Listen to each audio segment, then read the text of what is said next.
ഗസയുടെ തെരുവോരങ്ങളിൽ എല്ലും തോലുമായി മാറിയിട്ടുള്ള കുഞ്ഞുമക്കളുടെ ചിത്രങ്ങൾ നാം കാണുന്നുണ്ട്. നാം കാണാത്തതേറെയുണ്ട്.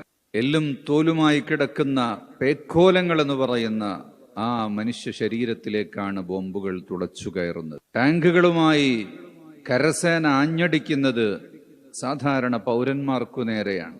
ആ ശരീരത്തിന്റെ ആ എല്ലുകളാണ് ചർമ്മം ഭേദിച്ചു പുറത്തേക്ക് വരുന്നത്. ആ ഭൂമുഖങ്ങളിലാണ് മുറിവുകളേറ്റ് കുഞ്ഞുങ്ങളുടെ കണ്ണ് നശിക്കുന്നത്. എന്നിട്ടും ആ സമയത്ത് ആ കുഞ്ഞുമക്കൾ ചേർന്നിരുന്നുകൊണ്ട് പുന്നാര നബിതങ്ങളുടെ മദ്ഹുകൾ പാടുന്നത് വീഡിയോ ദൃശ്യങ്ങളിലൂടെ നമുക്ക് കാണാൻ കഴിഞ്ഞു. നോക്കി നിൽക്കുകയല്ലാതെ നമുക്കെന്ത് ചെയ്യാനുണ്ട്? നനഞ്ഞ കണ്ണുകളുമായി അള്ളാഹുവിനോട് ദുആ ചെയ്യുക.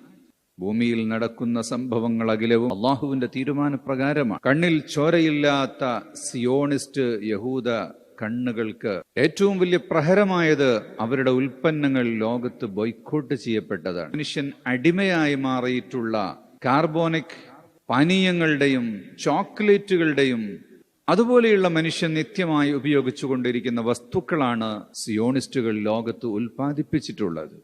അവയെ ബോയ്ക്കോട്ട് ചെയ്ത് പല രാജ്യങ്ങളും സ്വന്തമായി ഉൽപ്പന്നങ്ങൾ ഇറക്കിയിട്ടുണ്ട്. ഇവിടെ മനുഷ്യരാകുന്ന നമുക്ക് ഓരോരുത്തർക്കും ചെയ്യാനുള്ള ഒരു കാര്യമെന്ന് പറയുന്നത് ഇത്തരം ഉൽപ്പന്നങ്ങളുടെ നിർമ്മാർജ്ജനമാണ്. അവയെ ബഹിഷ്കരിക്കുക എന്നതാണ്.